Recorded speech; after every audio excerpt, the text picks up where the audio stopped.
Mi nombre es Elías. La noche en que una mujer apache moribunda me ofreció a su propia hija a cambio de protección, el viento de Arizona aullaba como un alma en pena, y yo sentí el peso de una deuda que no había pedido. Fue la promesa más pesada que un hombre puede cargar, y cambió el curso de mi vida y el silencio de mi rancho para siempre. Un hombre solo, acostumbrado a la compañía del ganado y al eco de sus propios pasos, no está preparado para que el destino le ponga en las manos la vida de otra persona de una forma tan cruda. La miré a ella, a la madre y luego a la muchacha, y supe que ninguna respuesta sería la correcta. ¿Qué habrían hecho ustedes en mi lugar?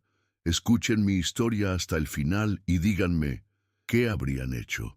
Y déjenme saber desde qué ciudad me escuchan. Necesito saber que no estoy solo en esto. Si quieren oír más historias del viejo oeste como esta, suscríbanse al canal.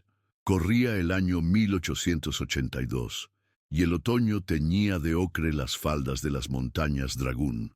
El rancho de Elias Thorne era un punto solitario en la inmensidad, una cicatriz de madera y sudor en una tierra que no perdonaba. Elías, un hombre de 42 años, cuya cara parecía tallada por el mismo viento que azotaba los cañones, vivía en un silencio autoimpuesto. Sus días eran una rutina de reparar cercas, cuidar del poco ganado que tenía y mirar al horizonte esperando nada en particular. La soledad era una manta áspera que se había echado encima hacía una década tras perder a su familia. Aquella tarde, el cielo se tornó de un color plomizo, y el aire se cargó de una electricidad que anunciaba una tormenta de las malas. El viento empezó a silbar entre las grietas de la cabaña, un lamento que parecía conocer la tragedia que estaba a punto de llamar a su puerta. La tormenta estalló con la furia de un dios enfurecido. La lluvia golpeaba las ventanas como un puño, y los relámpagos iluminaban intermitentemente el paisaje desolado. Dentro, Elías atizaba el fuego, el único sonido familiar en medio del caos. Fue entonces cuando lo oyó. Un golpe sordo contra la pared exterior del granero, seguido de algo que sonó como un quejido ahogado por el vendaval. No era un animal. El instinto, afilado por años en el ejército y en la frontera, le dijo que algo iba mal. Con el rifle en una mano y un farol en la otra, se cubrió con un abrigo de lona y salió a la noche. La luz del farol se balanceaba, proyectando sombras danzantes, hasta que encontró una figura acurrucada junto a los postes de la cerca. Era una mujer apache, empapada y temblando, con una mancha oscura extendiéndose por su costado. Sus ojos, febriles, se clavaron en los de él con una mezcla de pánico y súplica. Sin mediar palabra, Elías la levantó en brazos. Su cuerpo pesaba poco, como un pájaro herido. Dentro de la cabaña, la dejó con cuidado sobre un catre cerca del fuego. El calor reveló la gravedad de la herida. Un disparo de bala, infectado y purulento. Elías se movió con una eficiencia brusca, sin rastro de ternura. Puso agua a calentar, rasgó una de sus propias camisas para hacer vendas y limpió la herida con whisky, provocando un siseo de dolor en la mujer. Ella no gritó, solo lo observó, cada uno de sus movimientos, con una intensidad que traspasaba la fiebre. En la pequeña cabaña, el único diálogo era el crepitar de la leña, el sonido del viento y la respiración entrecortada de la mujer.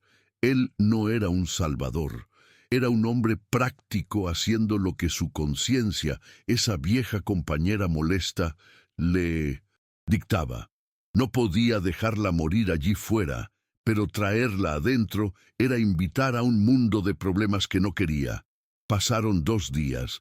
La tormenta amainó, pero la vida de la mujer, a la que él nunca llegó a saber cómo llamar, se apagaba con la misma certeza. La fiebre no cedía, y Elías supo que no había nada más que pudiera hacer. En un momento de lucidez, ella lo agarró del brazo con una fuerza sorprendente. Sus labios resecos se movieron, pero solo salió un susurro inaudible. Entonces, con un esfuerzo titánico, señaló hacia la puerta del granero.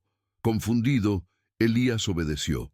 Abrió la pesada puerta de madera y en la penumbra, recortada contra la luz gris del amanecer, vio una figura. Era una muchacha, apenas una adolescente, con el pelo negro y largo cayéndole sobre los hombros y unos ojos oscuros que lo miraban con una mezcla de miedo y desafío. Era su hija, Istas. Cuando Elías volvió a la cabaña, la madre moribunda lo miró y con su último aliento le hizo la oferta más terrible y, desesperada, le entregaba a su hija, no como un regalo, sino como el pago de una deuda de vida, una esposa, a cambio de protección. Elías no siempre fue un hombre de polvo y silencio. Hubo un tiempo en que su mundo olía a tierra húmeda y a hierba recién cortada, no a la aridez reseca de Arizona. Nació y creció en una granja de Ohio, donde los campos eran de un verde tan intenso que dolía mirarlos bajo el sol del verano.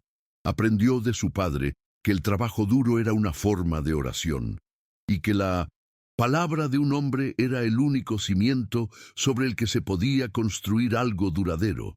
Su juventud no fue de grandes aventuras, sino de estaciones que se sucedían con una certeza reconfortante. La siembra en primavera, la cosecha en otoño. Era una vida sencilla, predecible, y en esa previsibilidad Elías había encontrado una especie de paz, una promesa de que las cosas buenas, si se cuidaban, podían perdurar. Fue en una feria del condado, entre el olor a manzanas de caramelo y el sonido de un violín desafinado, donde vio por primera vez a Sara. Ella no era una belleza de las que detienen el tiempo, sino de las que lo hacen valer la pena. Tenía una risa que parecía capaz de espantar las nubes de tormenta y unos ojos que veían el mundo no como era, sino como podría ser. Elías, que siempre había sido torpe con las palabras, sintió que junto a ella no necesitaba hablar. Ella parecía entender el lenguaje de sus manos callosas y de su mirada tranquila. Su cortejo fue tan sencillo como él. Paseos al anochecer, promesas susurradas bajo un porche de madera y la certeza compartida de que querían construir una vida juntos, ladrillo a ladrillo, día a día. Se casaron en una pequeña iglesia de madera blanca y compraron un pedazo de tierra no muy lejos de la granja de sus padres. Esos primeros años fueron los más plenos de su vida. El trabajo era agotador, desde el amanecer hasta el anochecer, pero cada viga que levantaban, cada surco que araban, era un verso en el poema de su futuro. Sara convirtió la modesta cabaña en un hogar, llenándola con el olor a pan recién horneado y el sonido de su canto mientras cosía. Y entonces llegó Samuel, su hijo. Un niño de pelo claro y ojos curiosos que se convirtió en el centro de su universo. Elías sintió por primera vez un amor tan vasto y aterrador que temió que su corazón no fuera lo bastante grande para contenerlo. Para su hijo, que aún no sabía caminar, Elías talló una pequeña caja de madera de nogal. Pasó semanas lijando los bordes, dibujando con un cuchillo la figura de un caballo en la tapa. No era una obra de arte, pero cada muesca estaba impregnada de un amor silencioso y profundo. Imaginaba a Samuel guardando en ella sus tesoros, una piedra bonita, una pluma de pájaro, un diente de leche. La caja era una promesa de futuro, un recipiente para los recuerdos que aún no habían creado.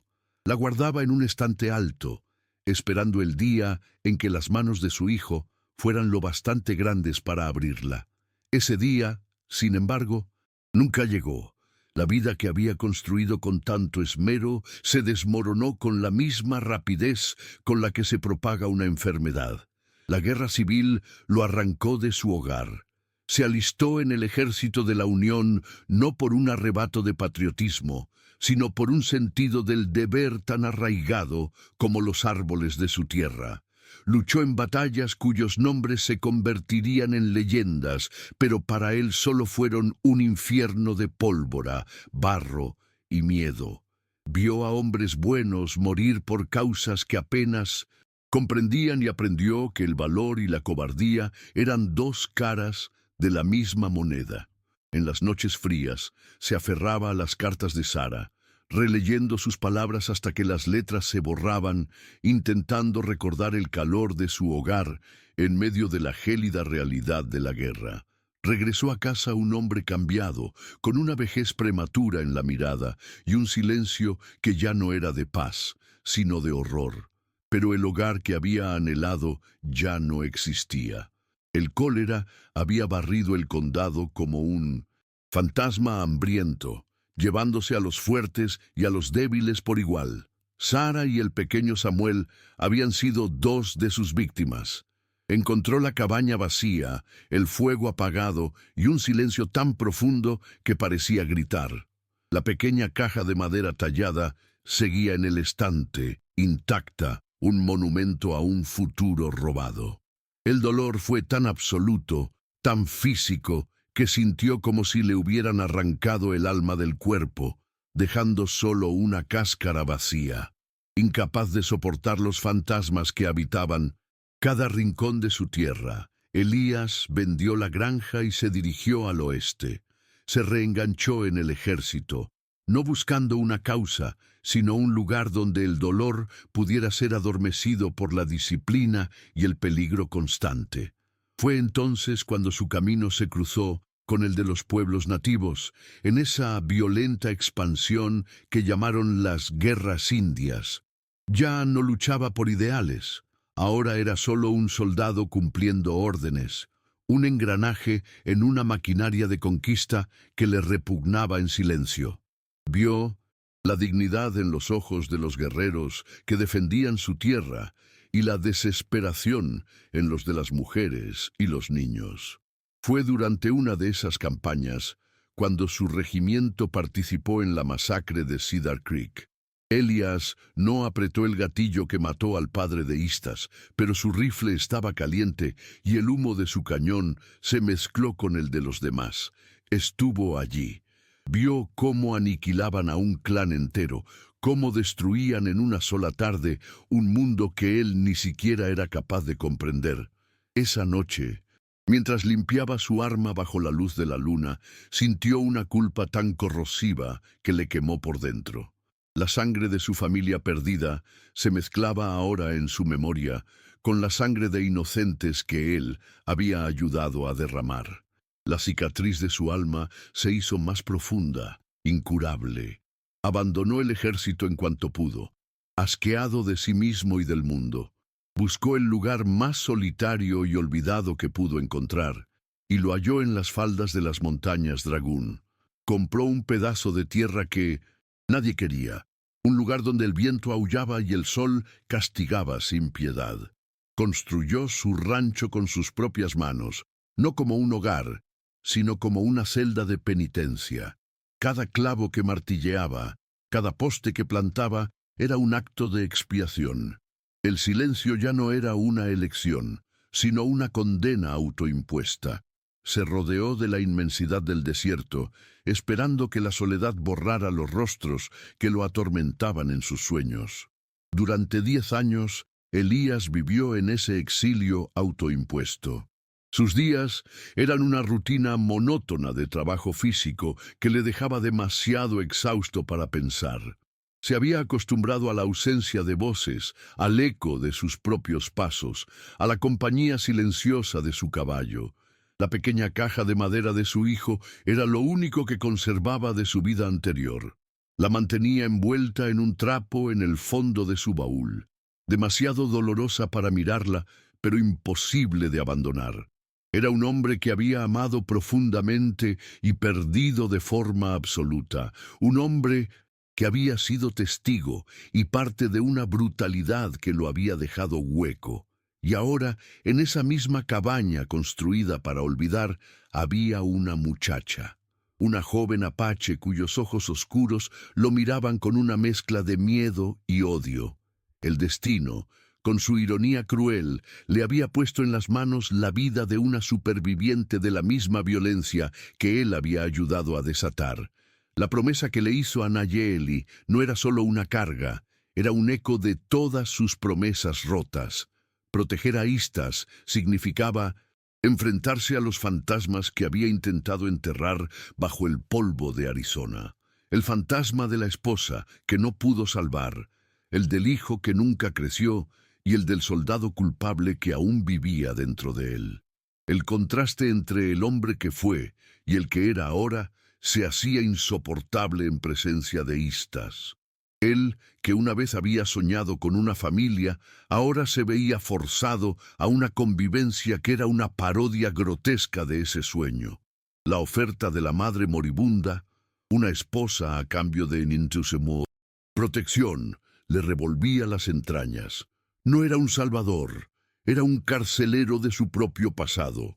Cada vez que miraba a Istas, veía en su rostro desafiante el reflejo de todo lo que había perdido y todo el daño que había causado. El silencio de la cabaña ya no era vacío, sino que estaba cargado con el peso de dos vidas rotas, unidas por la tragedia y la sangre. Su corazón, que él creía muerto y enterrado en Ohio, latía con una dolorosa e incómoda insistencia. La presencia de Istas era una piedra en el zapato de su penitencia. Le recordaba que seguía vivo, y vivir significaba sentir. El amor que había conocido con Sara era un recuerdo cálido, una luz lejana de otro mundo. Era un amor basado en la esperanza, en la construcción de un futuro. Lo que sentía ahora era algo completamente distinto, una responsabilidad nacida de la culpa, una conexión forjada en la muerte. No sabía cómo tratar a esa muchacha que era a la vez una víctima de su pasado y una inesperada ocupante de su presente. La torpeza que siempre había sentido en las relaciones humanas se magnificó. ¿Cómo se hablaba con alguien a quien se le había arrebatado todo? ¿Cómo se ofrecía consuelo cuando tus propias manos estaban manchadas? Los gestos sencillos que le habían bastado con Sara ahora parecían vacíos, incluso insultantes. Un plato de comida, una manta extra, eran actos prácticos, de supervivencia, pero carecían del lenguaje del corazón que había olvidado cómo hablar. Se movía por la cabaña como un extraño en su propia vida, consciente de que cada uno de sus movimientos era observado y juzgado por unos ojos que contenían la historia de un pueblo entero. El pasado nunca muere, solo espera agazapado.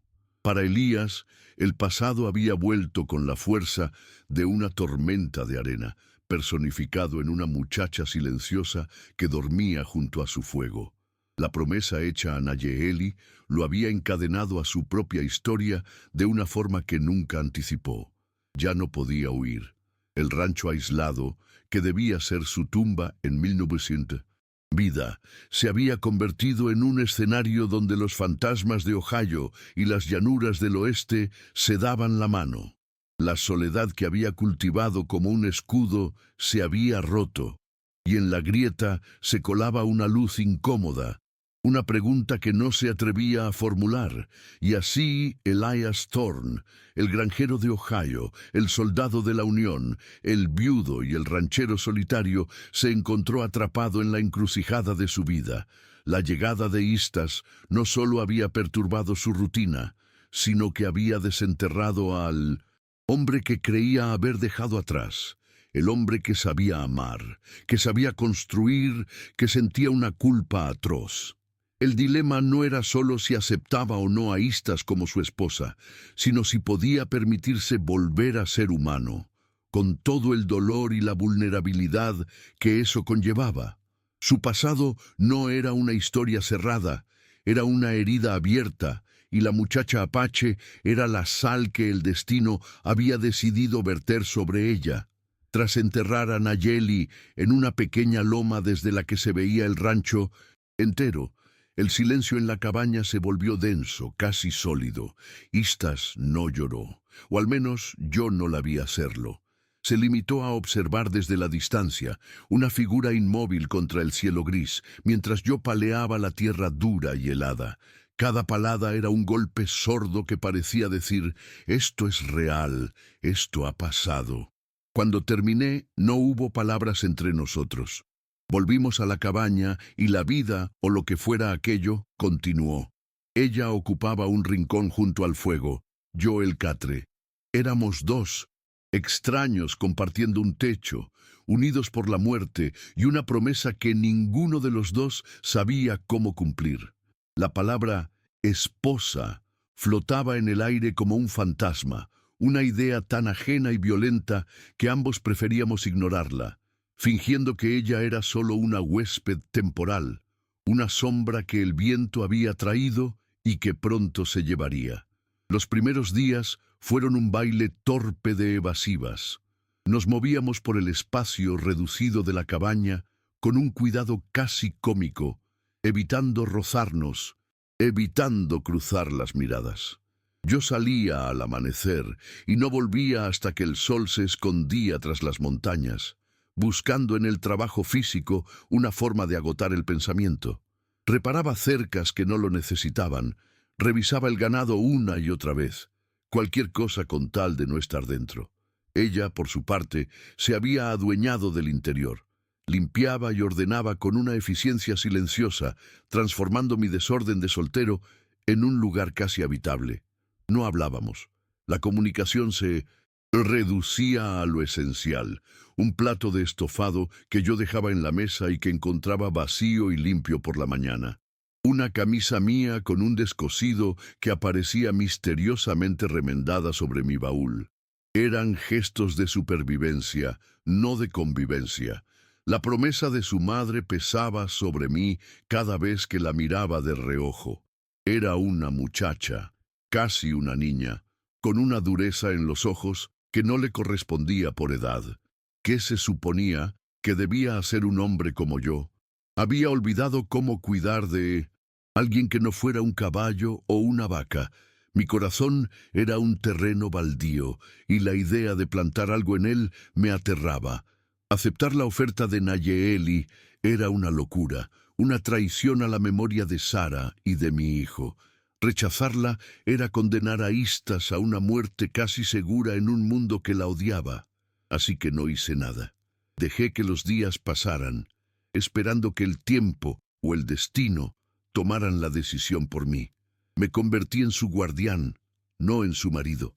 Un carcelero con una conciencia culpable, atrapado en la misma prisión que ella. Poco a poco, sin embargo, empezaron a surgir grietas en el muro de silencio que habíamos construido. Una mañana, al salir hacia el corral, encontré que un tramo de la cerca que había cedido por el viento estaba reparado.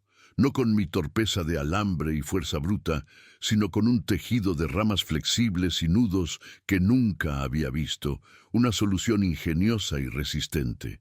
Supe que había sido ella. No dije nada. Pero ese día, al volver, dejé un cuchillo de tallar afilado y un trozo de madera de mezquite cerca de su jergón. Era mi forma de decir, he visto lo que has hecho. Era un reconocimiento, un lenguaje sin palabras que ambos empezábamos a entender. La barrera entre nosotros no se había roto, pero al menos ahora tenía una pequeña puerta. Una noche la oí, un sonido suave, melancólico, que se colaba entre el silbido del viento. Me asomé sigilosamente desde mi catre y la vi sentada junto a las brasas moribundas del fuego. Se llevaba a los labios una pequeña flauta que había tallado en el trozo de madera que le dejé. La melodía era extraña, triste, como un lamento por un mundo perdido. Me quedé inmóvil, escuchando en la penumbra. En esa música no había odio ni miedo, solo una profunda soledad que reconocí como propia. Fue la primera vez que no la vi como la hija de la mujer apache, ni como una carga impuesta por el destino, sino como una persona. Alguien que, como yo, estaba roto por dentro y usaba el silencio para mantener unidos los pedazos. El invierno llegó con la furia de un animal hambriento. La nieve empezó a caer, primero tímidamente, luego con una violencia que borró el paisaje y nos encerró en la cabaña durante días. El mundo exterior desapareció y solo quedamos nosotros dos, el fuego y el aullido incesante del viento. La convivencia forzada se hizo más intensa. Ya no podíamos huir el uno del otro. Compartíamos el calor, el espacio y la creciente escasez de alimentos. Fue durante esa reclusión obligada cuando empezamos a hablar, no con frases completas, sino con palabras sueltas. Madera, agua, frío, nombres de cosas, necesidades básicas. Cada palabra era una piedra lanzada a un pozo profundo, y esperábamos a oír el eco para saber que el otro seguía allí. La tensión no venía del odio, sino de la cercanía. Una noche, mientras atizaba el fuego, mi mano rozó la suya por accidente. Ambos la retiramos como si nos hubiéramos quemado. El aire se cargó de una electricidad que no tenía nada que ver con la tormenta de fuera. Me di cuenta con una punzada de pánico de que la estaba viendo. No como a una niña, no como a una india, sino como a una mujer. Y en esa mirada sentí el peso de mi propia soledad, el anhelo de un calor humano que creía haber enterrado para siempre. Me odié por sentirlo. Era una profanación, un insulto a mis muertos y a los suyos. Me levanté bruscamente y salí a la ventisca, dejando que el frío me helara los huesos para apagar el fuego que se había encendido dentro de mí. La primera vez que el mundo exterior llamó a nuestra puerta fue a través de un comerciante de pieles llamado Jebediah, un hombrecillo con ojos de comadreja que se había perdido en la tormenta. Le di cobijo por una noche, a regañadientes. Istas se mantuvo en las sombras, pero los ojos de Jebediah no se perdieron ni un detalle. Vi cómo la miraba, con una mezcla de curiosidad y codicia.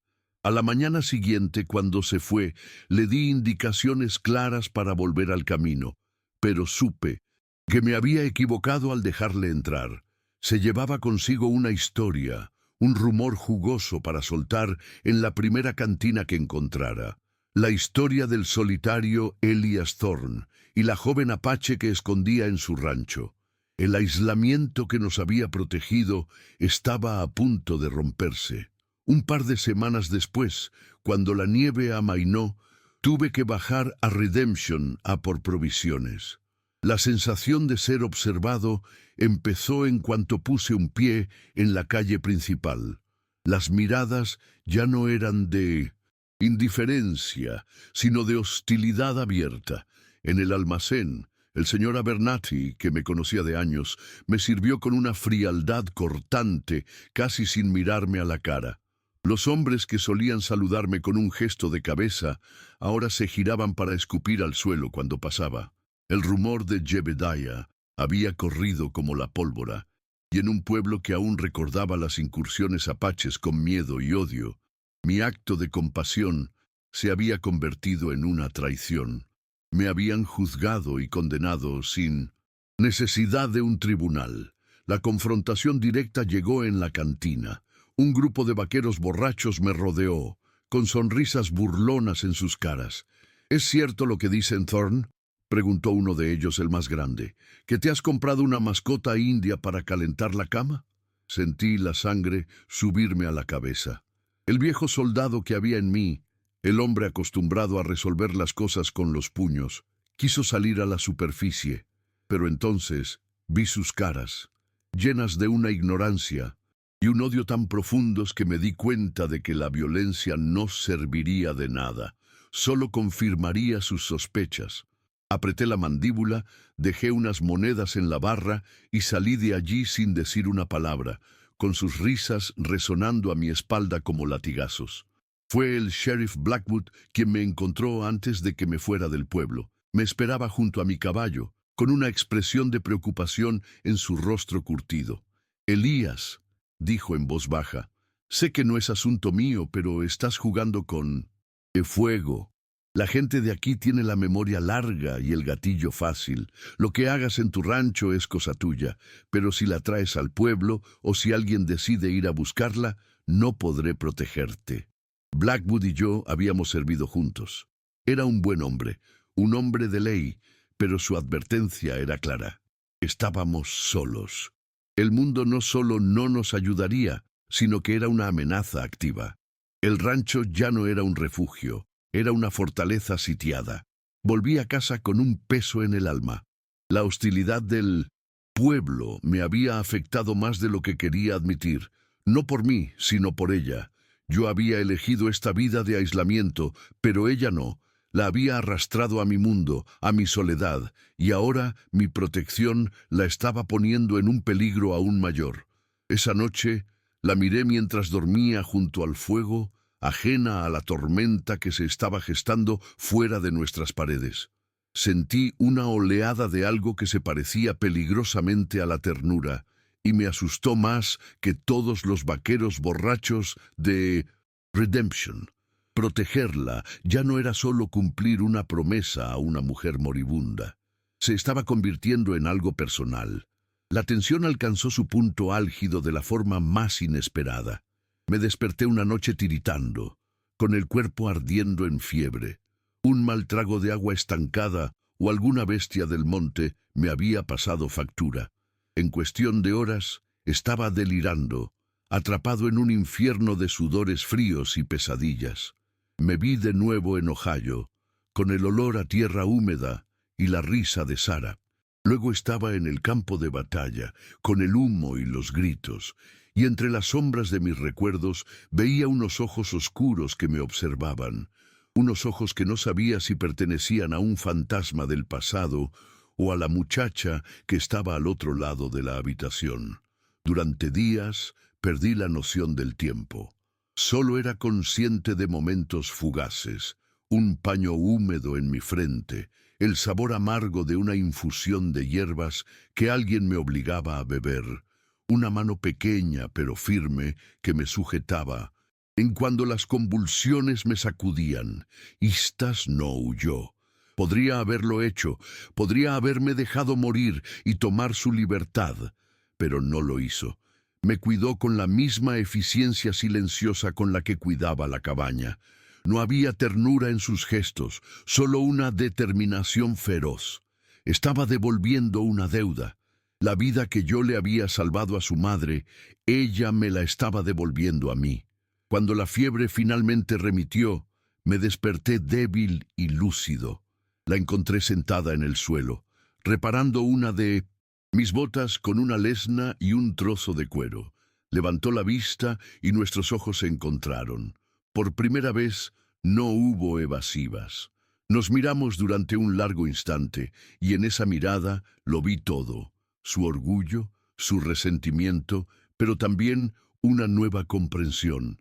El equilibrio de poder había cambiado. Ya no era solo su protector. Ahora yo le debía la vida. La deuda que su madre había intentado saldar con su libertad se había transferido, se había complicado, tejiendo entre nosotros un lazo mucho más fuerte y peligroso que cualquier promesa. Intenté darle las gracias. La palabra se formó en mi mente, pero se quedó atascada en mi garganta. Un nudo de emociones que no sabía cómo desatar. Cómo se le da las gracias a alguien por salvarte la vida cuando tu propia existencia es una amenaza para la suya. Cualquier cosa que dijera sonaría vacía, falsa. Así que, una vez más, elegí el silencio. Pero este silencio era diferente.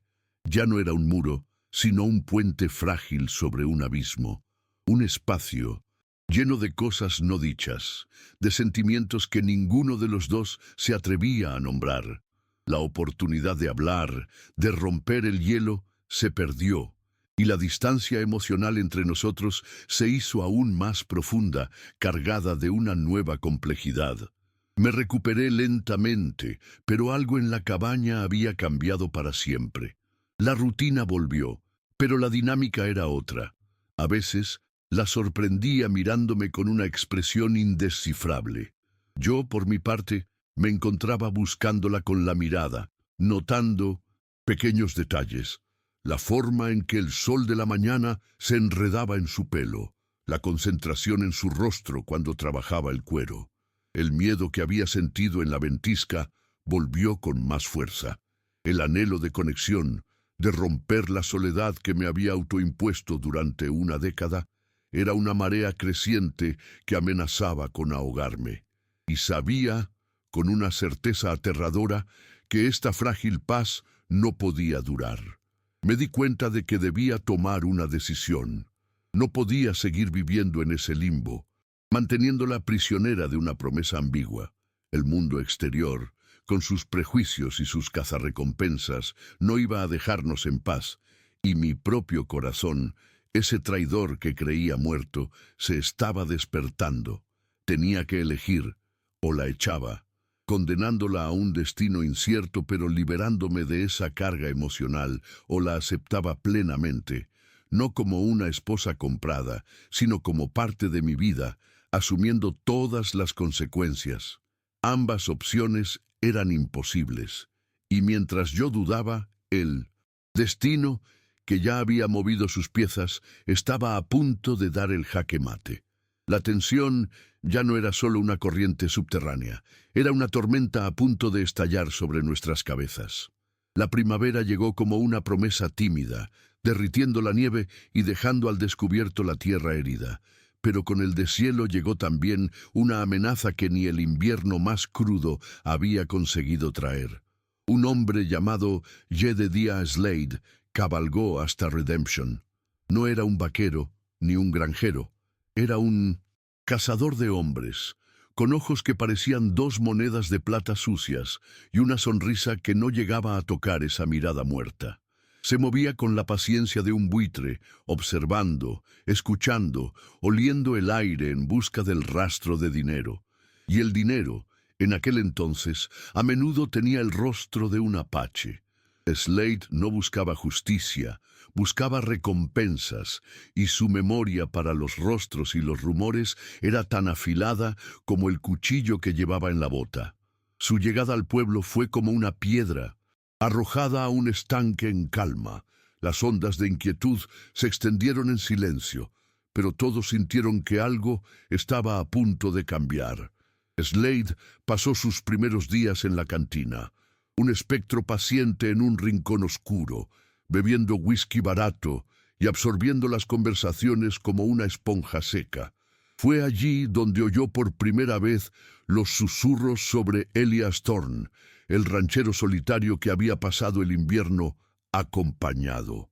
La historia, adornada por la malicia y el aburrimiento del pueblo, hablaba de una joven india, una mascota que calentaba su cama. Slade escuchaba sin inmutarse, pero una chispa de interés se encendió en sus ojos.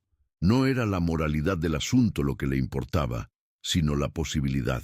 Una joven apache sola, lejos de su gente, era una presa fácil, y donde había una presa, a menudo había una recompensa del gobierno o de algún ranchero vengativo.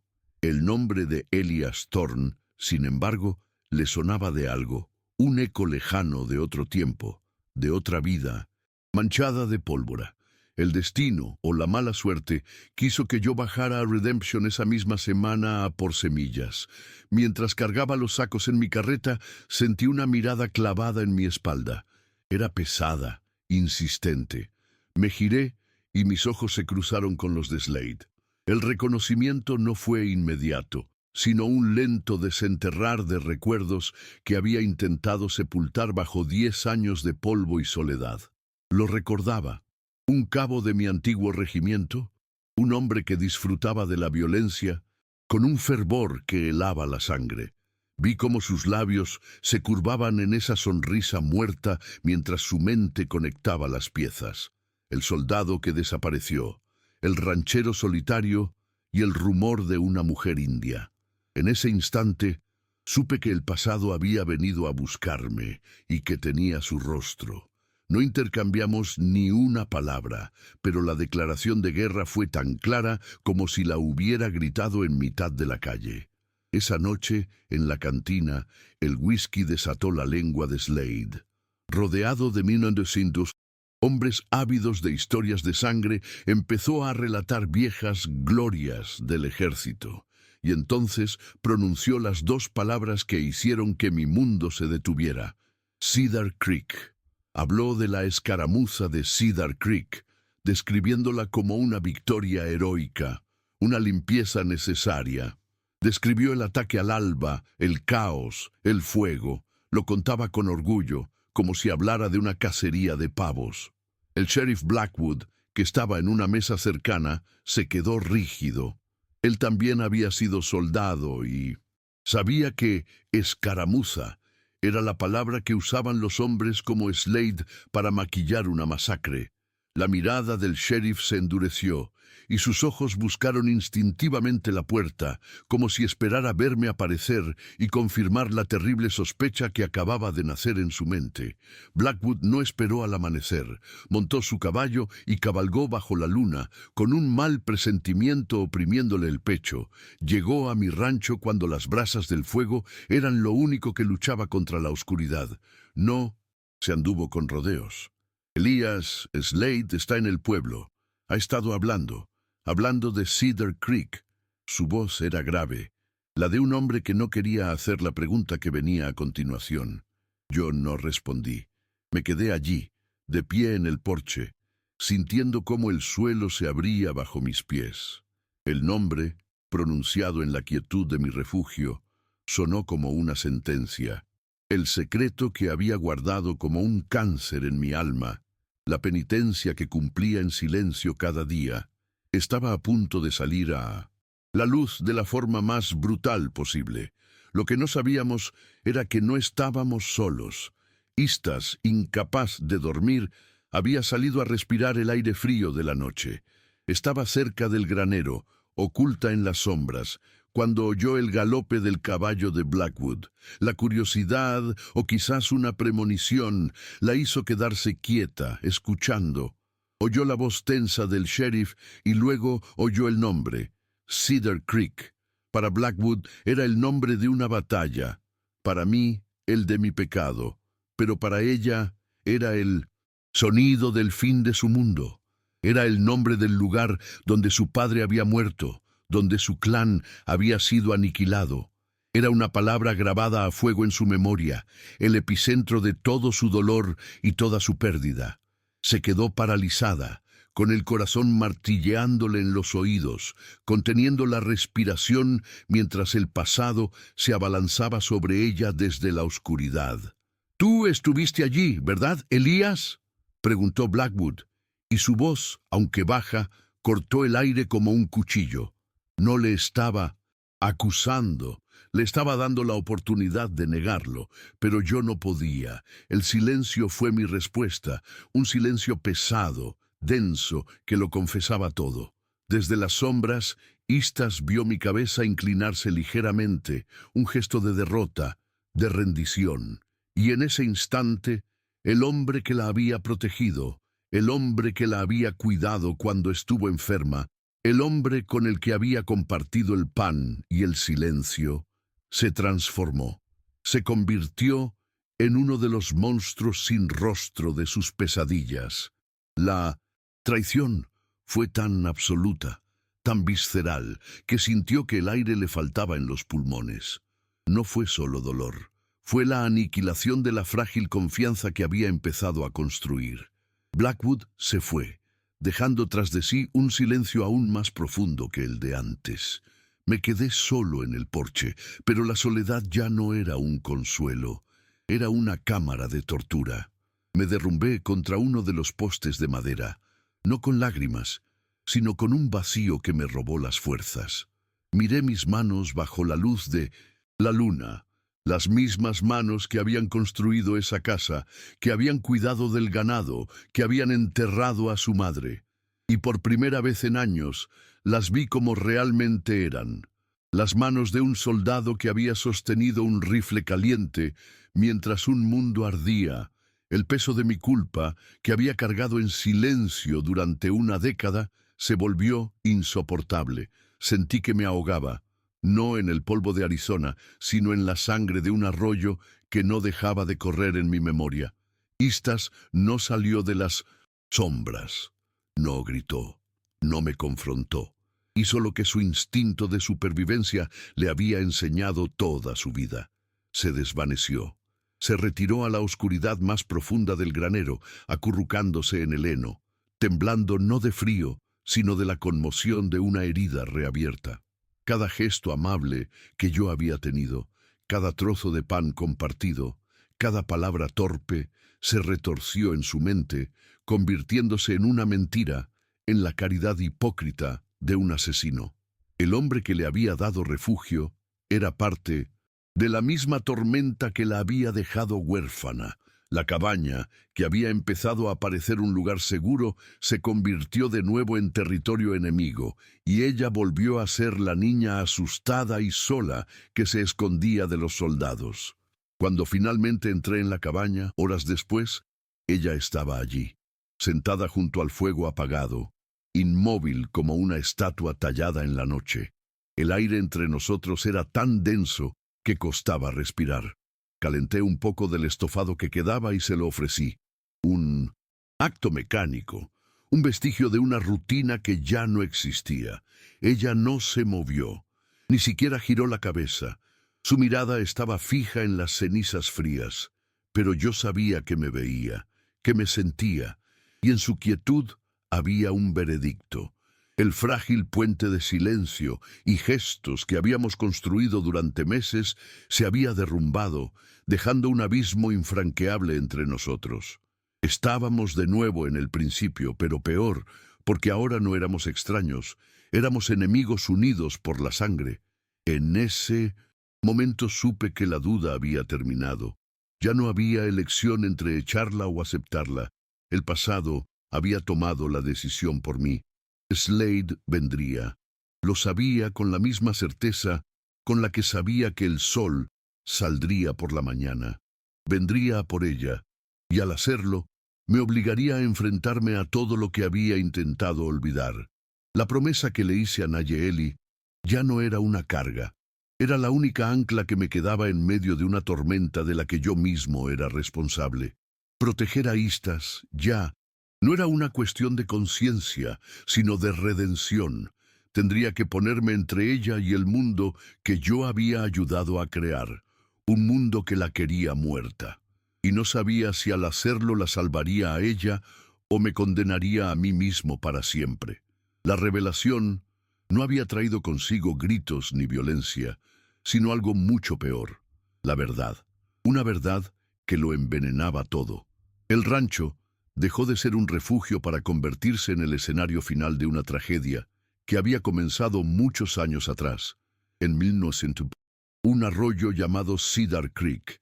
Cada objeto de la cabaña parecía acusarme: la flauta que le había tallado, las botas que ella había remendado, el catre donde me había cuidado. Eran reliquias de una paz que ya no era posible. La confianza, una vez rota, no podía remendarse como el cuero. Se convierte en un fantasma que se sienta a la mesa contigo, que duerme junto a tu fuego, recordándote constantemente la herida que nunca sanará. Esa noche, mientras Istas permanecía en su rincón y yo en el mío, la distancia entre nosotros era infinita. Por primera vez desde que había llegado, volví a sentirme completamente solo. Pero esta soledad era diferente. No era la soledad tranquila del penitente, sino la soledad helada del condenado. Ella no solo había descubierto mi pecado, sino que se había convertido en su juez silencioso. Su presencia en la cabaña era un recordatorio constante de que no se puede huir del pasado.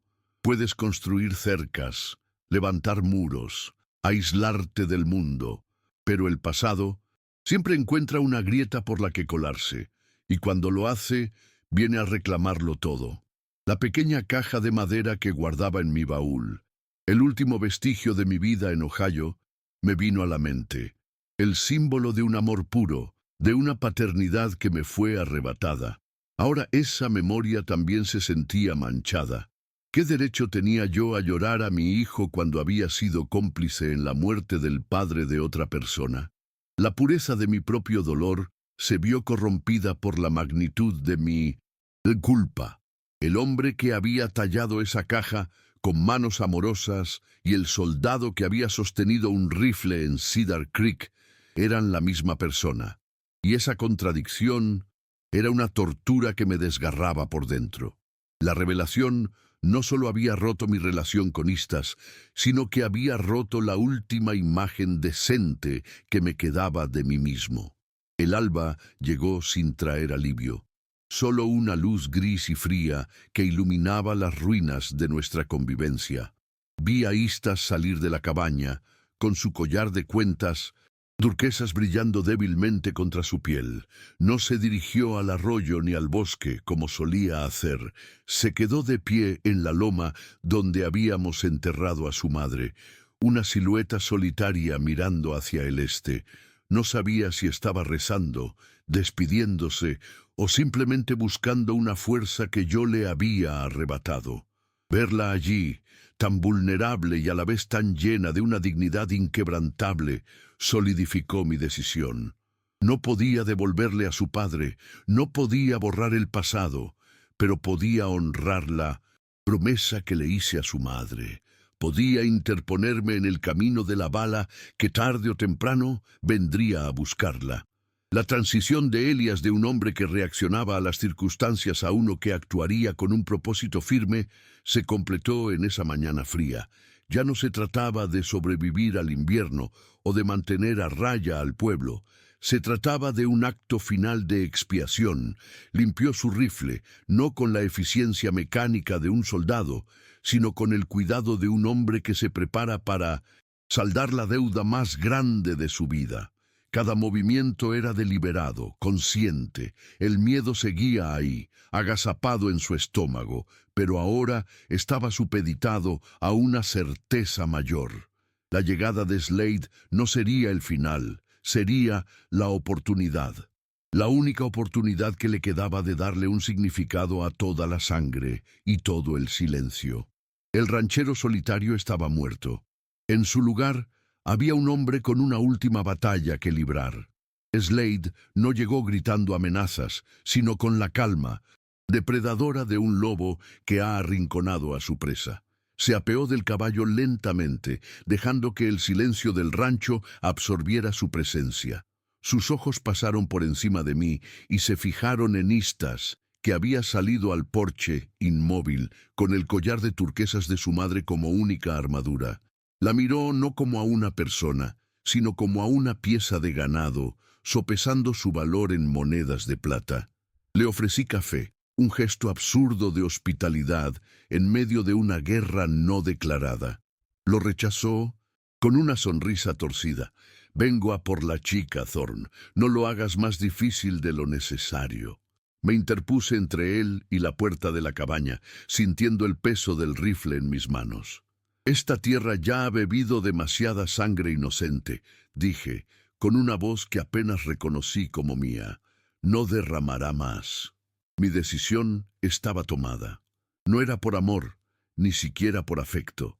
Era por la promesa hecha a una mujer moribunda y por la deuda que tenía con el fantasma de un guerrero apache al que nunca conocí.